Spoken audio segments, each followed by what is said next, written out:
All right, recording is rolling. So welcome to Thursday. Coming back from PSAT yesterday.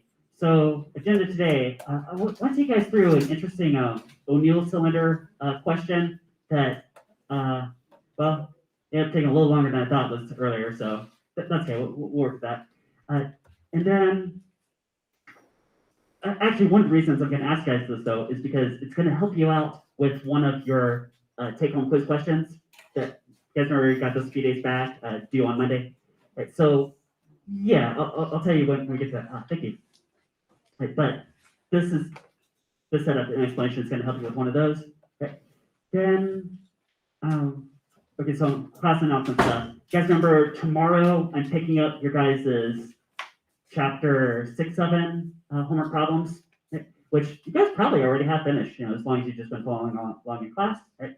Maybe you did the bonus too, but that was extra stuff, right? And then, of course, that quiz that I just referenced is due on Monday, right? And some of you guys might have that finished too, because if you had yesterday to work on that. Right? I was planning to do a turntable friction lab with you guys that looks like this. So this paper is clipped to the side of your desk, but we're going to have to save this for tomorrow because actually it's going to fit really, really nice tomorrow. So instead, I've got a really awesome TED Talk for you guys on dark matter and dark energy. So we'll do that instead. All right, so, oh, yeah, bro. Yeah, I'll do that for you. Anybody else need a copy of the take-home quiz? Where's that? All right, so let's take a look at this. These O'Neill cylinders. So you guys remember O'Neill cylinders? There's, say you throw the cylinder out in deep space where there's no real gravity around, or maybe negligible amount. But then if you get this a spin, sort of spin around, you could walk around on the inside. It would feel like there was gravity, but it'd be like fake gravity. But if the O'Neill cylinder is big enough, it might be kind of hard to distinguish the difference. It would feel pretty similar. Okay? So suppose we got something like this. Two O'Neill cylinders rotate independently of each other, so they're not connected at all. Right? But maybe they're spinning around this same central axis that I dashed right here. Okay? And see these people walking around on the inside ring? Maybe they all feel the same artificial gravity. For example, 9.8 meters per second squared. Now, you could calculate how fast you have to spin these to achieve something like this, but this is going to be a ratio question. And the fact that it's a ratio question, proportional type question, you might know the question on your quiz that this is going to help you out with too. Okay? Maybe the radial sizes are a 4-to-1 ratio. So the big one has a radial size that's 4 times the small one, right? 4-to-1 ratio. That also means that it has 4 times the diameter, and for that matter, 4 times the circumference. So if you walk around the inside ring and then walk around the outside ring, that's also a 4-to-1 ratio. Anything that's linear, so radius, diameter, circumference. But for the equations, we just need to know the radial ratio. Okay? And what I want to know, well, a couple things. Something to do with the ratio of the angular velocities, and later on something to do with the ratio of the linear velocities. Okay? Throw another question that's almost these, but couched a little differently. Which one is spinning faster? Maybe I should have thrown that question up here. Which one of these is actually spinning faster so that everybody on the insides of both rings feels like the same artificial gravity? Okay. What would it be?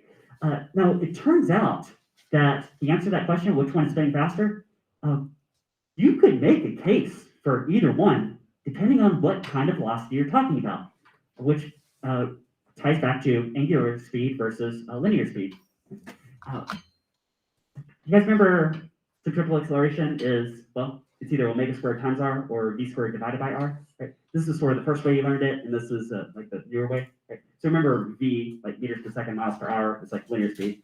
Right? But angular speed, angular velocity, that's how fast is something spinning, how fast is something rotating. Right? And that's a sort of a newer concept. You guys only know about a week or so. All right, so how are we going to figure this out? What we do is get some paper. All right. Let's start with the angular velocity point of view. So like spin rate. So what's the spin rate of one compared to the spin rate of the other? Okay? And then if you're to say take that ratio, okay? Like the radial sizes are a 4-to-1 ratio, right? So I'm going to set up sort of think of it like a system of equations based on this expression right here. Right? Now you guys know centripetal acceleration would be the artificial gravity at the surface, artificial gravity field. Right? So let's start with that one. So I'm going to do the artificial gravity is omega squared times r. Right? Now that expression works for both. Now I'll do just double it right here. Omega squared times r. Okay. Now these two O'Neill cylinders are going to result in the same artificial gravity, but they're going to have different spin rates. So I'll do sub 2, sub 1. Okay? And also they have different radial sizes. So I'll put little subscripts on the r's also. Okay, so different radial sizes, different spin rates for the same artificial gravity. That's why I'm just calling G. The same thing. Okay. Now I'm going to throw some curly brackets, kind of like it's a system. So both those statements are true. But there's actually one more equation that fits in here, which is this one right here. R2 is 4 times R1. So R2 is 4 times R1. Okay. And if that's true, then watch this little trick right here. You can take R2 to go to 4 times R1 and substitute it in right there. And watch what's going to happen. Just going to rewrite this. G equals omega 2 squared times, now instead of writing R2, I'm going to write 4 times R1. Because that is, I just stuffed in right there. Then the second expression, I'm just going to copy paste right here. Okay, so here's my system sort of again, right? Just with the substitution. Now, different ways to solve a system of equations. Is it okay? Can I divide one equation by the other equation? Is that okay? You do that, right? Okay. And now, ooh, watch this. What's G over G? 1. Okay. And then, okay, got omega 2 squared on omega 1 squared. Okay. And then, doesn't the R cancel? And I'm just left with a 4 up here. Like 4? Is that? You know what? This is starting to look really close to the question I asked. I said, what's the ratio omega 2 over omega 1? See, if I divide the 4 down and take the square root, that's the last 2 steps we need, right? Okay. So divide the 4 down. That's going to be omega 2 over omega 1 quantities.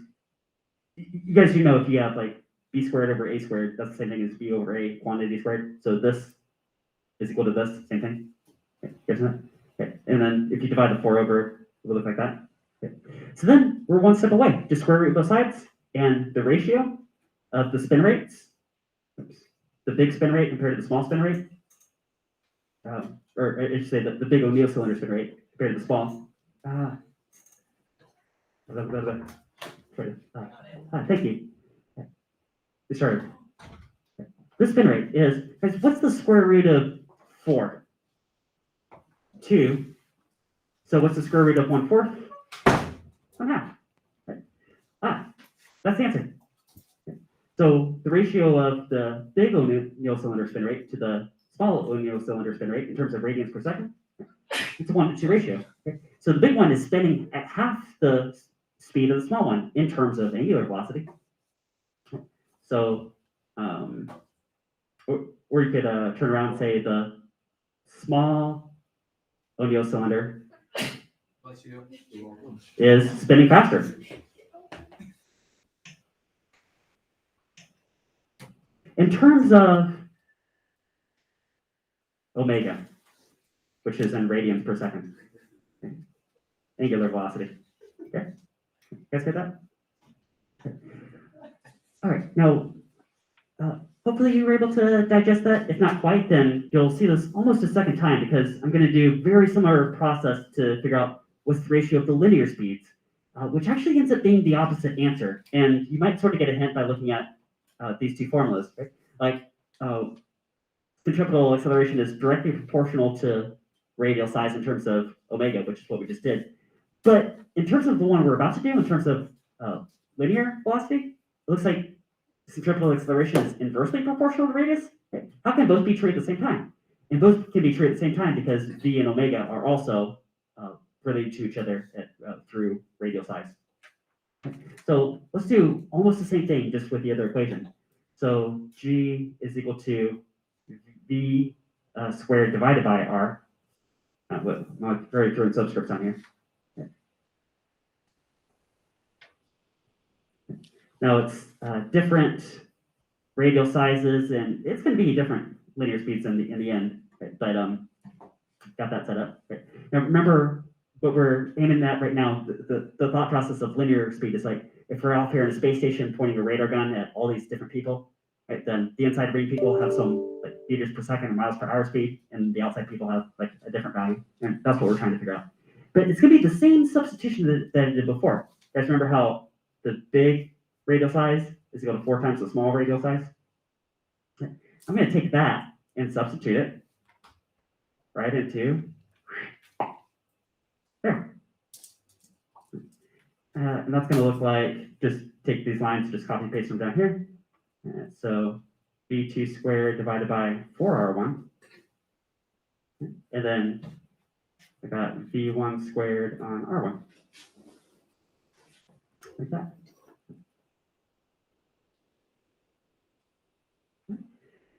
I remember what we did last time, and it's good. Similar process is take one equation and divide by the other. You guys remember we did that? Okay. Let's try that again. That worked out pretty good last time. And, oh, look what's going to cancel. G cancels. The R1 is going to cancel. And then it's going to leave us with 1 is equal to, looks like V2 squared on V1 squared. And there's also a factor of 4 in the denominator this time. Remember, 4 is in the numerator. Now it's in the denominator for linear speed. Okay.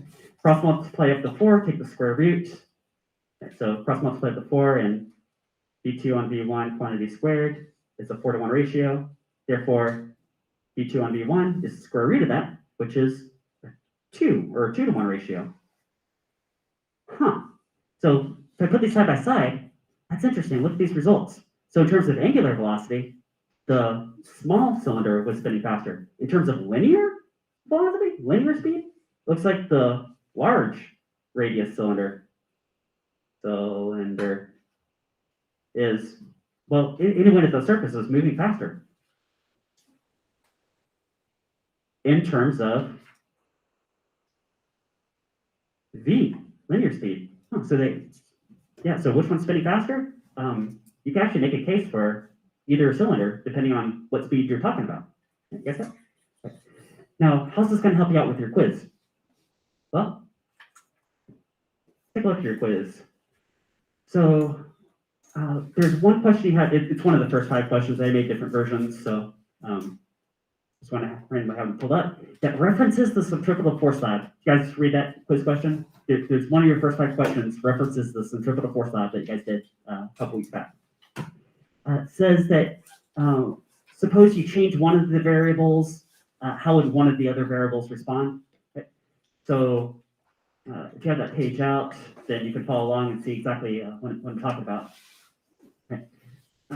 But I'm gonna get this going for you guys. Let's pick this up here. Okay. So you guys remember the lab setup was you had a PVC pipe. There was a Play-Doh canister with some mass M, we call it M or M swing, that was swinging around in this radial loop of some radial size R at some speed V, and it was held and checked by some weight that, well, I'm going to call this F for like a force, right? There's like a tension force and then a weight down, right? So I'll call it F for, oh, I'm so sorry, guys. Gotta zoom out so you guys can see what I'm doing. Okay. You guys remember doing that lab? Okay. And the result of the lab is this. This was the answer to the lab. That force, which is acting ultimately as the centripetal force, is equal to mv squared over r. You guys remember figuring that out? Okay. Ooh, this looks a lot like the O'Neill cylinder approach I just did, where the acceleration was v squared over r. Right? And it was also a proportional question, just like this is a proportional question. Okay. So the premise is, if you, well, you guys see that there are 4 variables you're juggling, right? 1, 2, 3, 4. 1, 2, 3, 4. Okay. What if you leave 2 of those constant and you change one of them? How would the other one have to respond to go back into balance, right? So, for example, what if you say increase? We'll do 3 examples. Okay? What if you increase F by a factor of 4. And you leave V and R the same. How does M respond? I'll say like to restore balance, maintain balance.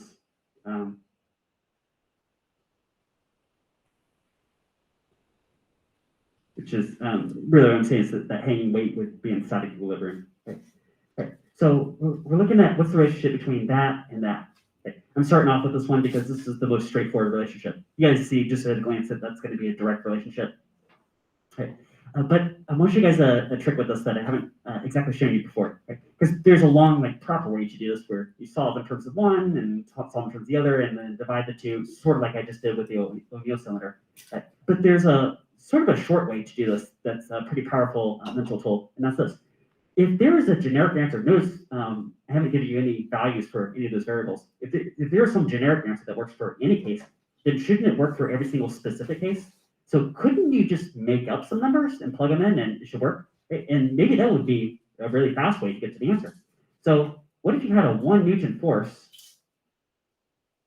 that was taking a 1 Newton mass, or sorry, 1 kilogram mass at 1 meter per second around a circle of radius 1 meter? Wouldn't this look like that? Is that? Okay. So this could be one possible solution to the setup. Right. Now I left off the units just to focus on the numbers and therefore the proportions, because we're going to take this force and up it by a factor of 4. So this is going to go from 1 Newton to 4 Newtons. I said leave V and R the same. So this V, which is being squared, well, that's the same. This R is the same. So, okay, so that's the same. Okay. All right. If you couldn't figure this out before, I bet you definitely see it now. What does the new mass have to be to restore balance? How many kilograms go right here? 4, because 4 times 1 over 1 is also 4. Guess that? So the answer is you'd have to increase the mass by a factor of 4. Okay? Guess that? Again, that's the most straightforward one because it's just a direct relationship. Let's focus on some of these other possible relationships. So go back to F equals mv squared on R. Okay. So what if you increase F by a factor of 4, just like before? Okay. But this time we're going to leave M and R the same. Remember before I said V and R, but now it's M and R. Okay. How does V respond? Okay. So we're looking at what's the relationship between this guy and this guy. Okay. Let's do that same trick that I just showed you guys. So, I mean, if it works in general, it better work for every specific solution, including 1 Newton is providing the force for 1 kilogram to go around at 1 meter per second, circle radius of 1 meter. Okay, okay, so now we're going to up force by a factor of 4. So now we got 4 Newtons. Okay. Fraction, I said leave M the same and leave R the same. Okay. Right, now this one isn't as straightforward, but I bet you guys can still get this. V must be what number? 2. Okay, so now force going by a factor of 4. It looks like V is only doubling. Ooh, guess that? Because there's like a squared relationship. Right? Guys get that? Okay. Let's do one more. So F equals mv squared on R. Okay.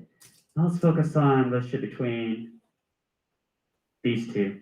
Okay, so force increases factor of 4. Let's see, mass and speed, just leave those alone. Okay. What happens to the radial size to restore balance? Okay, so got 1 Newton equals 1 kilogram at 1 meter per second, acting, going to circle radius 1 meter. Okay. Gonna up force to 4 Newtons, but this time we're gonna leave mass is 1 kilogram and also the speed is 1 meter per second. Okay, What's the new radial size to maintain balance? 1/4 of a meter. Yeah, 1/4 of a meter. Is that because 1/4 is equal to 4? Is that? Yeah. So I bet with those few pages of notes right there, you guys can definitely get that quiz question. Okay? You guys be able to get that? All right. Okay, so yeah, here's where I had to do a change of plans this morning. So let's talk a bit about well, sort of an extended version of gravity, gravitation. So next semester we'll talk a bit about relativity and some general relativity stuff, and this can involve some concepts that you guys can see today. I'm going to play a TED Talk for you guys. But before I roll that, there's a question that's answered in this TED Talk, so I gotta throw it at you guys. So, like, what's the ultimate fate of the universe? Right now, first of all, what is the universe even doing? So let's make a size of the universe as a function of time graph. Okay, so like universe. I think we can figure this out. Now, if you go back 100 years ago, say like when Einstein was coming up with like relativity, even like nobody knew the answer to this question, but a pretty common thought that would go around, like if you ask like most people, is they said, well, the universe is probably a constant size. But then if you think about that for like 5 seconds, that doesn't really make a whole lot of sense, because if the universe is constant size and everything's gravitationally tracking, shouldn't everything just like crunch down eventually? So there were some problems with that. Then in the 1920s, there were some observations made that the universe is actually expanding, and I'll tell you how they figured that out. You guys know Hubble telescope, named after Edwin Hubble. Yeah, he was one of the scientists involved in figuring this out. You guys know if a car goes by on the side of the road, it sounds like meow. You guys hear that pitch shift? Meow. That's a property of waves, and that pitch shift is called the Doppler effect. So we'll talk about that in the future. That'll be a spring topic. But light is also has wave properties, and so light will do the same thing. In fact, all the colors you can see in the color spectrum are just different wavelengths and frequencies of light. And so let me draw a color spectrum for you guys. Okay. So suppose this is one small segment of the electromagnetic spectrum, just the part that our eyes can detect. Now, electromagnetic spectrum includes other parts like infrared and microwaves and radio waves and UV and X-rays, all those. But let's just focus on the part that our eyes can detect. Right? Do you guys know what the longest wavelength of our eyes can detect? What color that corresponds to? It's like red. Yeah, red. Okay. And then, okay, those just colors of the rainbow from there, right? So it goes like orange, yellow, green, blue, violet. Okay. And then, well, that's kind of as far as our eyes can detect, and it goes into ultraviolet. Okay, so different. So long wavelength, low frequency for red, and then short wavelength, high frequency for violet. Something like that. Hey, that looks like a wave. If you combine that with the Doppler effect, then you get something called red shifting and blue shifting. So same idea works for like colors for things that are moving incredibly fast. Okay. So if say you looked up in the sky and you saw something moving towards you, right? Moving towards you, like in a hurry, maybe a whole like galaxy, right? Moving towards you, would that be a little bit red or a little bit blue shifted? What do you guys think? It's moving towards you and everything's getting bunched up, like it's catching up to the waves it's sending out. Yeah, that's like blue shifted. It'd be kind of analogous to cars heading towards you. It sounds like a high pitch, like okay? But then the car passes you, goes. Of course, if you're along for the ride in the car, you don't perceive that at all because it's all like relative motion. So blue shifting is something headed towards us. Now, if you look up in the sky, I think there's only one galaxy out there that is actually blue shifted, and that's Andromeda Galaxy. So a couple billion years from now, Andromeda Galaxy is going to eventually collide with the Milky Way galaxy. That'll be a thing. It's blue shifted. That's how we know that. Right?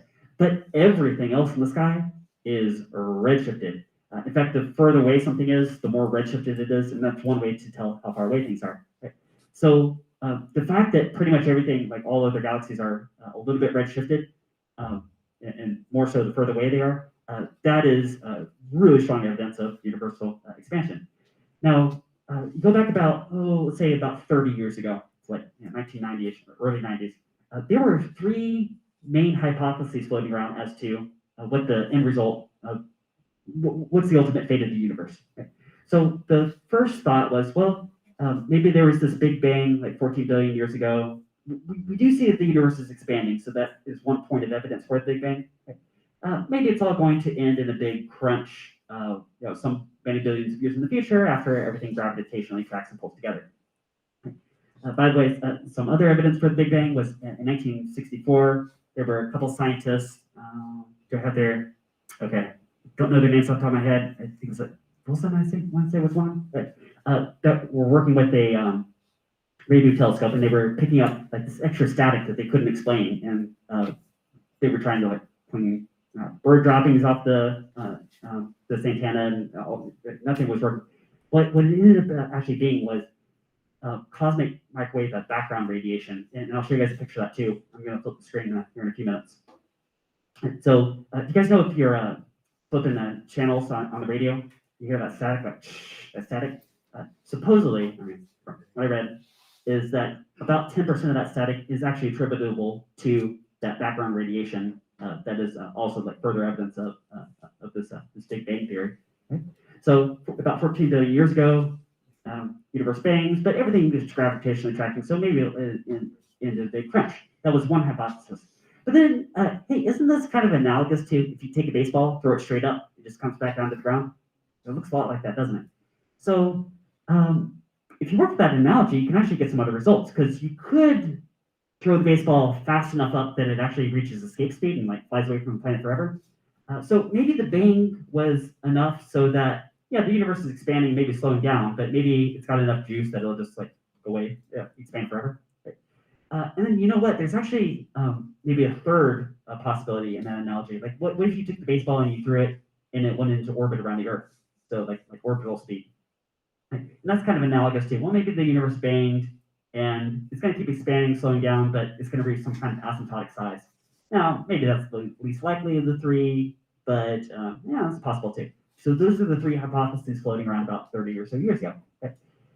Then about 20-ish years ago, there were different teams of scientists working independently of each other, different places around the world, who set out to solve for, well, exactly which one of these curves are we on? Like, what is the ultimate fate of the universe? Okay.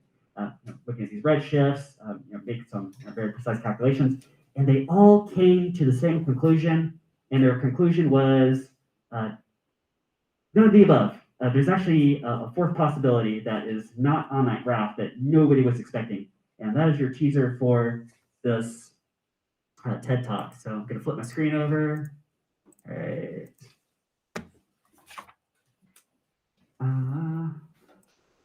Let me show you guys a picture of this cosmic microwave background radiation. Okay. So scientists set up some telescopes to look. Well, because light has a finite speed, further away you look, the further back in time you're looking. This is sort of a picture of the universe as it was like less than 1 million years old, which is like something that's heard called like a baby face of the universe. And that's it. That's what it looks like. Okay. And all those hot spots is where there was more matter and like galaxy clusters formed, all that deal. Okay. So yeah, let's get this TED Talk rolling. This is Dark Matter and Dark Energy by Patricia Burchat. Let's see.